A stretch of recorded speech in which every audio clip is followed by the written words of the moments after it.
Hi అండి, అందరూ బాగున్నారని మనస్ఫూర్తిగా కోరుకుంటున్నా. ఎందుకంటే ఇప్పుడు ఈ వీడియోలో ఏంటంటే మంచి కంటెంట్ తీసుకోవాలని ఉద్దేశంతో వీడియో చేస్తున్నాం. ఈరోజు మిరపకాయలకి వెళ్ళినాము, కానీ 1 గంట దగ్గర అయింది. 1 గంటకి కూడా అవ్వలేదు, 11 గంటలకు అయిపోయింది. అప్పటి నుంచి ఇంటికి వచ్చేసినాము. ఒక గుంటూరుకి వెళ్ళి కాయగూరలు అన్నీ తీసుకొచ్చినాము. ఇంకా ఏం చేసినామంటే 2000 వరకు అయిపోయింటుంది నా అమౌంట్. గుంటూరుకి వెళ్ళి కాయగూరలు అన్నీ తీసుకొచ్చి చేసాము. ఇప్పుడు ఏం చేసామంటే ఆరామన్నాము, అనుకుంటాము. ఇంత క్లియర్ చెప్తున్నా కదా. ఇప్పుడు ఏం చేయాలంటే అందరూ బాగున్నారని కోరుతున్నా కదా. మీరు ఏ విధంగా ఉన్నారో కామెంట్ చేయండి. తెలుగు హెచ్డిఆర్ రంగస్వామి వీడియోస్ నా ఛానల్ పేరు. ఇప్పుడు ఏమిటంటే అందరూ బాగున్నారు కదా. కొత్త విషయాలు ఏ విధంగా చెప్పాలని ఇప్పుడు ఈ మధ్యలో తెలుసుకుంటున్నాం. ఏమిటి గురించి చెప్పాలంటే మిరపకాయల కోతకి వెళ్ళి తెంపుతున్నాము. మిరపకాయలు మనిషానికి తెంపుతాము. బాగా అయితే ఇద్దరు వచ్చి 2 క్వింటాలు 3 క్వింటాలు 3 పైన తెంపంలే కానీ 2.5 క్వింటాలు అట్లా తెంపుతాము.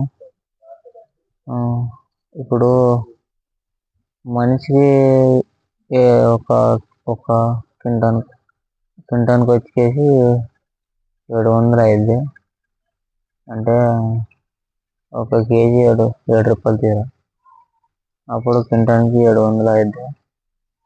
రోజుకు ఒక ఇద్దరు 1400. వాళ్ళు చెప్పినాం కదా. ఇంకా వీడియోలోకి వెళ్తే ఏం మాట అంటే జనం ఏమనుకుంటారంటే ఏదైనా మంచి పాటలు కానీ డ్యాన్స్ కానీ అట్లాంటివి చేయకున్నట్లు ఇట్లాంటి మాటలతో చెప్పి వీడియో తీసారా అనుకుండొచ్చు. ఎందుకంటే ఇది మనకి ఇంతవరకు వచ్చి ఏమీ రాదు అనుకోవద్దండి.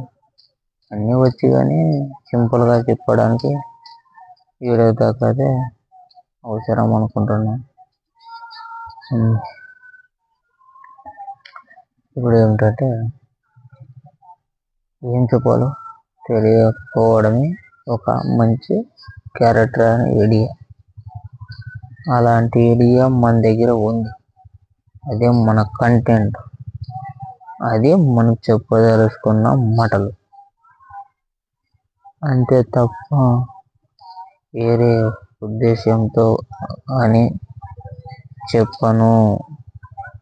ఇది మన టార్గెట్. ఎందుకు ఇలాంటి వీడియో తీస్తున్నానంటే మనకు వాచ్ అవర్ వస్తున్నారు, మన ఫ్యూచర్లో మంచి మంచి ఎదుగుతున్నాము. అట్లాంటివి మంచి ఎదగాలని ఎదిగేది మామూలే పక్కన పెట్టి, కానీ మనకి డబ్బులు రావడమే మనకు ముఖ్యమైన పని అని నేను అనుకుంటున్నా. కానీ అది కరెక్ట్ అనేది ఏమంటే మీ చేతిలో ఉంది.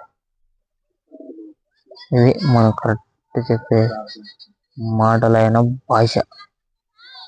ఎందుకు అక్షరాల్లో నిజం చెప్తున్నా అంటే మనకు నిజం చెప్పడం అంటే చాలా చాలా ఇష్టమైన, కష్టంతో చేసిన పని మన మాట.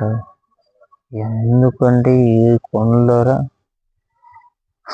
ఏడైనా చూసి చూసి చెప్పాలంటే ఎక్కడైనా ఇటువైపు చూసి చెప్పడం అంటే ఇష్టం, ఇటువైపు చూసి చెప్పడం అంటే ఇంకా ఇష్టం. ఎలా పైకి ఎక్కడో చూసి చెప్పడం అంటే ఇంకా ఇష్టం. కానీ ఇక్కడే చూసి చెప్పాలంటే నేనేమైనా చూస్తున్నా అంటే దాన్ని హ్యాపీగా వింటుండదు.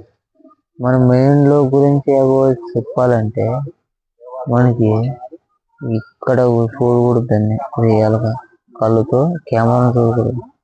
మన బ్రెయిన్కి ఒక పదన పెట్టేస్తే అప్పుడు ఆలోచించి చెప్పాలి. అంతేగాని మీరేమనుకుంటే కెమెరా చూసి చెప్పట్లేదు, మాకు ఎక్కడో చూస్తున్నాడు అంటే నా బ్రెయిన్ అవ్వాల మన చెప్పే మాటలు కానీ అర్థం చేసుకొని చెప్పడానికి ఎటువైపు తీస్తే ఆలోచించి మాట్లాడతాను. అంతేగాని ఇక్కడే చూసి చెప్పాలంటే నేను ఒక అగ్రిమెంట్లో కథ రాసుకోవాలన్నట్టు.